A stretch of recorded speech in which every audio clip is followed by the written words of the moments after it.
to reiterate the importance of McLuhan, McLuhan believes that the content of any medium is not at all important because, just like we were talking about in the last video, the content of anything is words and ideas that we have put together based upon the alphabet, which is in and of itself a medium. So the alphabet is a medium. It is a technology. It's something that's created by humanity. It is not something that is organically just springing forth naturally from our bodies. It's something that we have, as humans, have created. For us, it's the English language, the English alphabet that creates content. And so content is simply a medium. So it's just another medium, just like any other medium. It's just like any other technology. Content is not what's important, per se. So every technology is important. So if we're talking about like paper, you can print words on paper. And the words that you print on the paper are cool.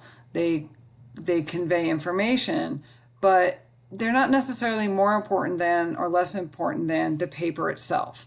Like paper in itself is a really cool technology because paper is something on which we can impress the alphabet, in which we can impress the representations of our ideas, and the paper will hold on to that information. It will retain it. It'll keep it safe over days, months, years, decades, centuries. You know, it's really cool that we're able to go back, for example, and read the Declaration of Independence that was written 240 some years ago, because it was these persons' ideas were taken with ink and with the alphabet and impressed upon paper, and the paper retained them. And so the paper changes the scale, pace, or pattern of our lives, and that we're able to listen to and hear and have access to people's ideas that were written down hundreds of years ago. It changes the pattern of our lives, though, because we're not able to read those words unless we're either in close proximity to them or we have the internet that gives us access to them through PDFs or representations of them. And it also changes the pattern of our lives because the words that were impressed upon that paper have created the ideas that create the foundation for our government, for our institutions. So, so content of any particular medium is interesting. You know, we can take the words that were in the Declaration of Independence, we can put them on a piece of paper, and that's interesting. But that content remains the same if we put it on, say, film or audio.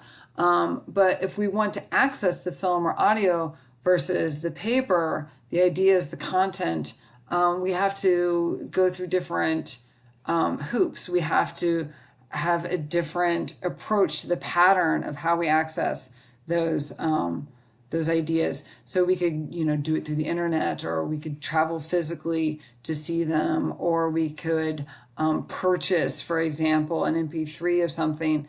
And each one of those, we have to go through different series of steps in order to access that content. So the content is interesting. It's its own medium, but it is not paramount. So I want you to remember that, that the content is not what's most important. It's just another technology. It's just another representation of another technology that we use in day-to-day life.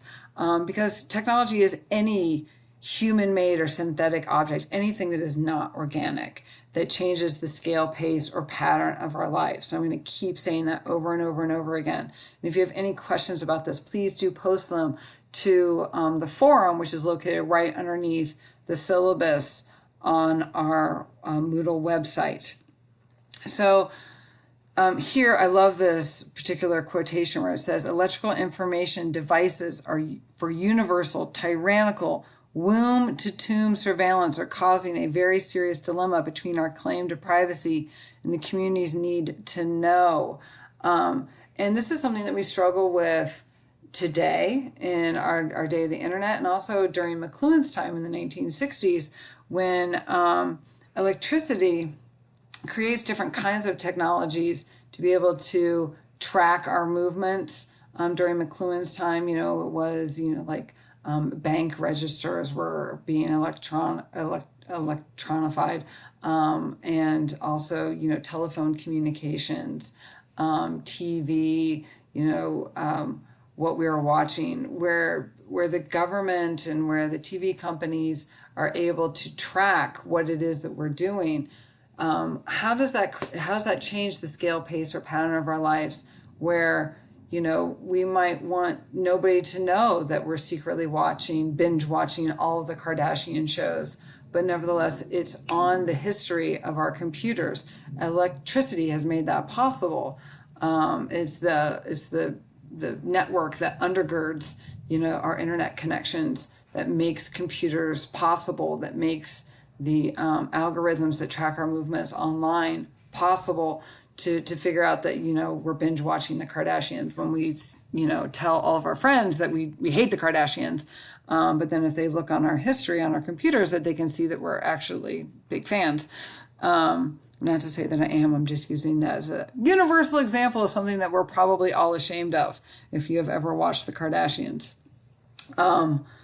So let's take this down to, I already talked about your family and your neighborhood in earlier videos. So let's talk about your education. And this is something that, of course, comes to a subject that is probably very important to all of you, which is possibly, McLuhan rips the Band-Aid off the fact that a lot of us feel uncomfortable with our education, that we have, let's say, criticisms of our education system. And he's saying that part of the reason why we feel this disconnect between our education is because of electricity, because we're dealing with an education system that was created in the 19th century. And if you look back at our education system, what we're familiar with really was created in the 19th century. Basically, it was a result of the mass printing movement that happened in the 19th century, where we went from a printing press that could create very expensive copies of books that the normal people couldn't access, to steam printing, which created thousands upon thousands upon thousands of copies of books very easily, very quickly, very efficiently, very cheaply, which opened up the ability to people of not just the upper classes, but the middle classes and the lower classes to be able to afford and therefore have a reason to become literate and to become educated. Part of the reason why we think it's important for everyone to be educated is because the technology made that dream possible. It is with steam printing and electronic printing in the 20th century that we were able to realize the ideal that all of us deserve to be educated, all of us deserve to be literate. And so under your education, what happened in the 19th century is that they come up with an idea of education that can be packaged and rolled out to not just the upper classes, but the middle classes and the lower classes. And in order to make the middle class and the lower class children worthy of this education, what was taught to children becomes very sanitized. And there becomes this idea that children need to be cut off from sort of the nitty-gritty of life. Prior to the time when children were seen as humans that could become literate and were worthy of being educated, children were sort of thrown into the thick of life from a very young age. You would be working in your family's fields or the mines or in whatever local manufacturing there was available from a very young age. I'm talking about from the age of like 4 or 5. And people also during this time period, due to technology not being advanced, lived in very small houses where everyone would eat together in one room, everyone would sleep together in one room, everyone would go to the bathroom together in one room. So you can imagine that before the 19th century, before technology changed, not just with printing, but with the ability to quickly, saw blogs and create houses with multiple rooms. People were living in very close spaces together, and children were exposed to sex, violence, bodily functions from a very young age, and were set to work at a very young age. We're talking 4, 5, 6 years old. As soon as your brain was working, you knew what life was all about. And this changed in the 19th century, where we became fragmented, where there were multiple rooms in houses, where we said we were going to divide the areas where we sleep, where we have sex, where we eat, where we go to the bathroom, into separate rooms.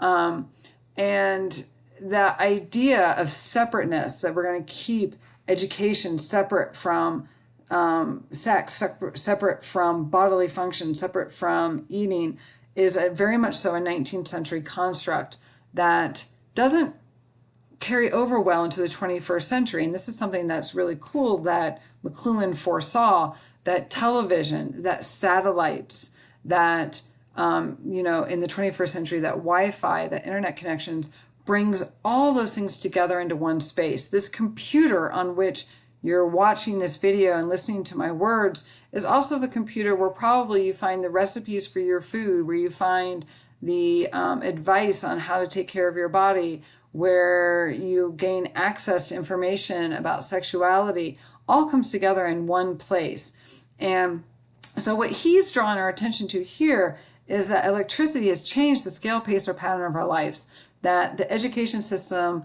that we came up with in the 19th century doesn't work well for children of the late 20th and early 21st centuries because of electricity, because of mass media, because of now the internet.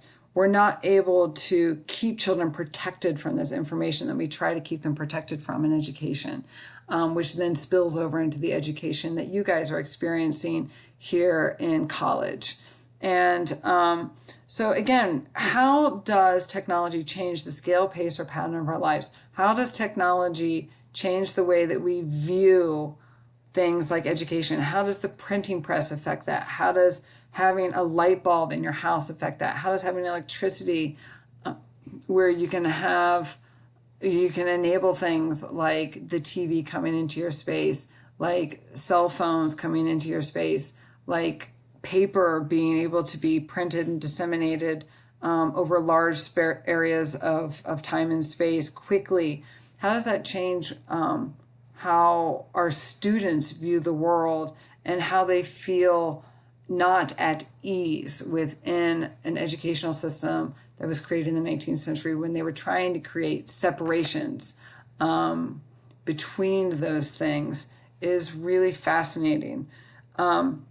So basically, in education, McLuhan critiques education that tries to protect our children from adult content that was available in Shakespeare's time. In other words, Shakespeare was writing in the 16th century, before the printing press that was available, the steam printing press that was available in the 19th century, that created education the way we think of it now.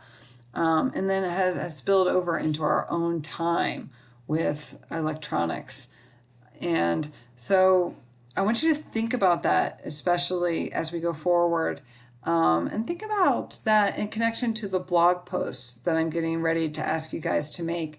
And I'm going to be explaining in my final video for this week on how you can do that on WordPress, about, what does it mean that we're taking this class online, that all of us are participating in a class, but yet we're separated by time. We're not all meeting together in one space or time to do this, that, I'm recording videos in one place and you're watching them in multiple places, and but nevertheless we're trying to conquer the same amount of information together.